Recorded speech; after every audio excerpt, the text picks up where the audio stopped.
Hello and welcome to the channel. My name is Annalisa, and today I'm going to tell you what you need to know from the book That's What She Said by Joanne Lipman. These are my notes. I don't think we're going to get through all of them today, but the system is light pink is for facts and statistics and examples. Dark pink is for solutions. I'm going to try to hit all of those. Blue is for particular points that would normally fall under light pink, but that I especially wanted to make sure to hit. And purple is for various examples of men being really terrible to women, and I'm going to try not to hit those because that's just depressing. The purpose of this book is mostly to educate men, but also women, about how sexism has affected the workplace, how it leads to less revenue for companies, and how it leads to the whole world, even economically, being a lesser place. The title was inspired by the common problem that many women in the workplace have noticed, which is that when they talk, they are ignored, and especially in meetings, a woman will say something, an idea that has not yet been put forward. No one will pay attention. And then a few minutes later, a man will say the same idea, and then will get credit for it, and everyone will think, hey, that's a good idea, and that makes sense. It's a very strange phenomenon, and I hadn't encountered it personally until very recently when I joined a Sunday school class. It was very intellectual. I really enjoy these types of Sunday school classes, but in the past I had been in those led by at least one woman. Things were a bit more equitable then. Also, we were teenagers, and I wasn't as aware of things as I am now. For me, this is the place that I came into contact with it because I don't go into mixed meetings with men. I don't work in that kind of field where people have meetings. And it was also the first time that my mom ran into this because she's a nurse and she works in very female-centric areas. Almost all her coworkers are women and almost all her bosses are women, so this kind of thing doesn't come up much. But since we both noticed it in this Sunday school class, which is a very much sharing ideas sort of class rather than a teaching at you sort of class, I've been very interested in it since then, and that's why I decided to pick up this book when I saw the title. So let's head to my first note. You've probably heard that women make less than men at the same jobs that they've been in for the same amount of years, etc., with all these various things controlled for, like taking leave, taking time off, background, education. Even when all of those are controlled for, women still make less.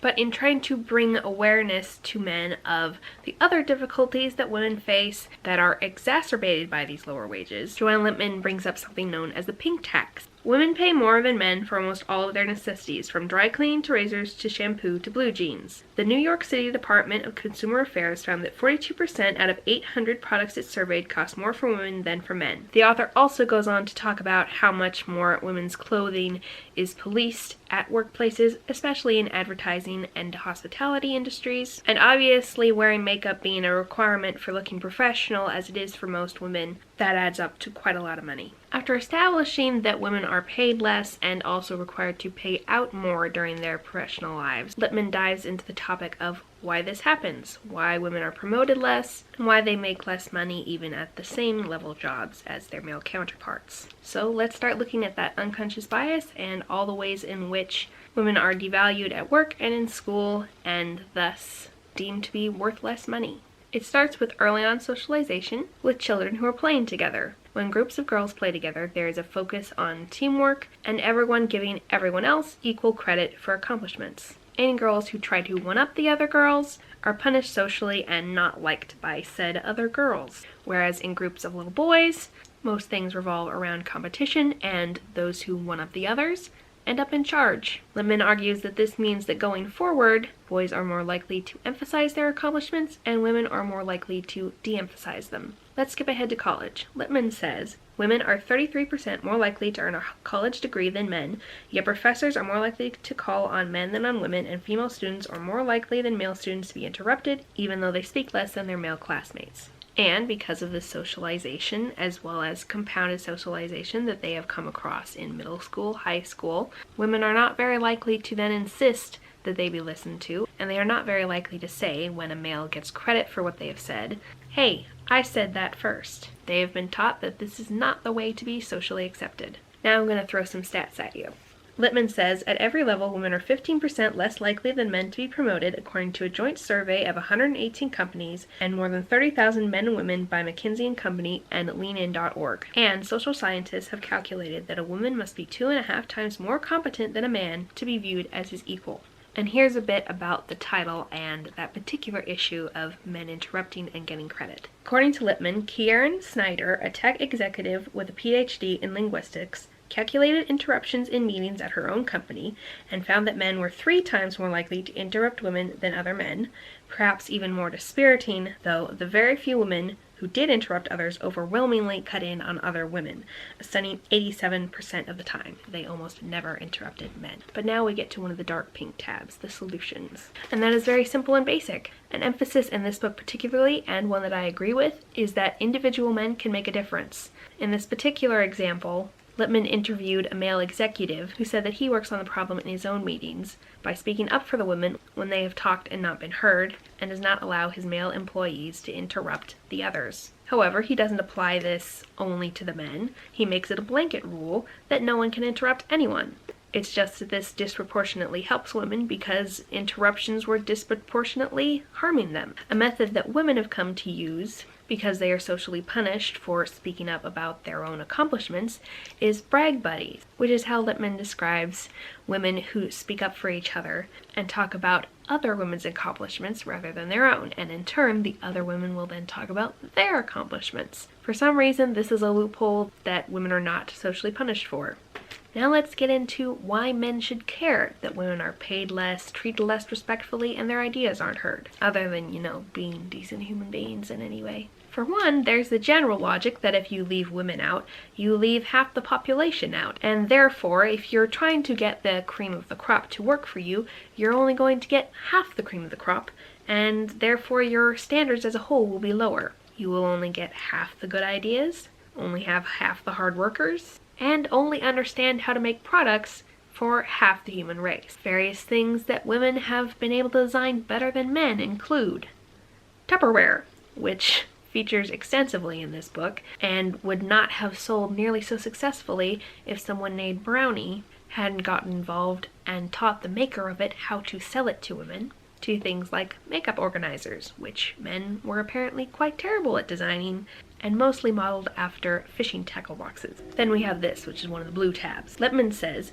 multiple studies have found that adding women to all male teams leads to greater financial success. Companies with female chief financial officers make fewer, better acquisitions than those with male chief financial officers. Female executives make more profitable acquisitions and take on less debt than male executives.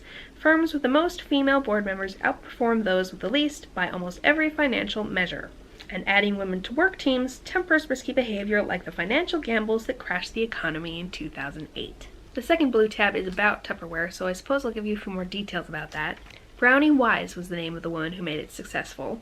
She's the one who came up with the idea of house parties, which is pretty much where Tupperware is sold. She understood that women were better at selling things to other women, and thus recruited an entire army of Tupperware sellers, and she knew why women weren't buying it when it first appeared on shelves. I very rarely use actual Tupperware. I use knockoff Tupperware, the stuff that has evolved since then, that is better, because Tupperware, you see, has very tight fitting lids. They're very difficult to close. You have to close them with a certain technique, and so when women first bought these and they had not been taught the certain technique to close the silly things, they couldn't do it, and so they never bought any more Tupperware.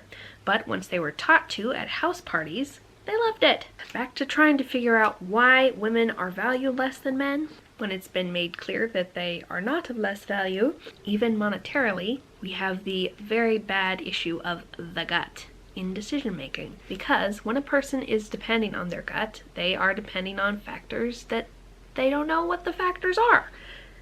They just have a feeling. And the problem with that is, while the gut can take in useful things that are hard to think about consciously, like tone, word choice, countenance, and body language, a lot of what it takes into account is actually bias. Because we are taught bias right alongside being taught social cues and countenance and body language, it's very difficult to separate them when we are depending on our guts. Ways in which this can be measured scientifically is when people use their guts for non-in-person interviews, because of course you can't see their countenance or their body language, and when they're not in person you can have scripts so that supposedly male and female candidates are saying the exact same things, so it's not word choice either. For example, Lipman says, researchers asked 127 scientists to evaluate resumes for a lab assistant position. All the resumes were identical except for the applicant's sex. The scientists were certain they were making evidence-based decisions.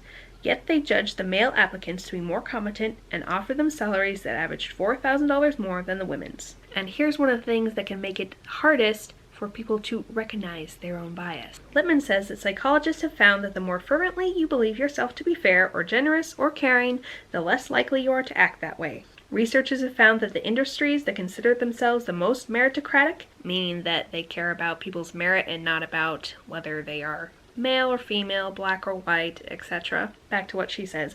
Like science, are also the most frequently biased. So of course when people think that they are very fair, they refuse to look at it very closely and notice that they aren't, and then you have this cycle of never believing you could do wrong, and thus you never realize you do, and then you keep doing wrong. Ooh, let's do another section on why women deserve to be paid just as much, if not more, than men. Lipman says, the evidence is overwhelming that women achieve better financial results. Female-led funds, talking about, investment funds, outperform those run by men by a large margin. The same is true for banks with female CEOs or board chairs. One study found that male-led banks were 6 to 7 times more likely to fail during the financial crisis than those led by women.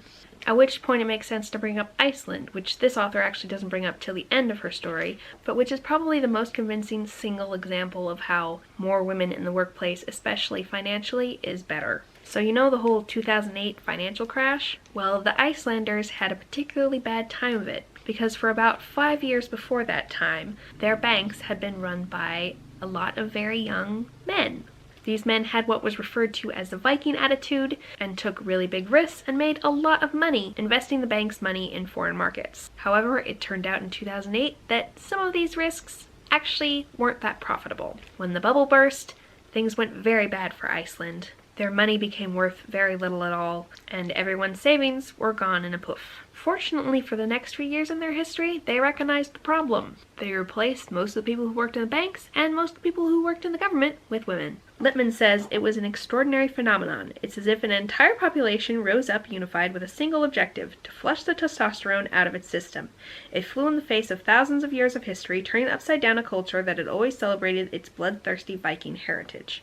And the women in charge of the country convened a group of experts to get to the bottom of the financial crisis. Icelanders called it the Truth Commission. And then, in an astonishing move, they brought in a couple of female gender studies professors from the local university to assess what role gender played in the crash.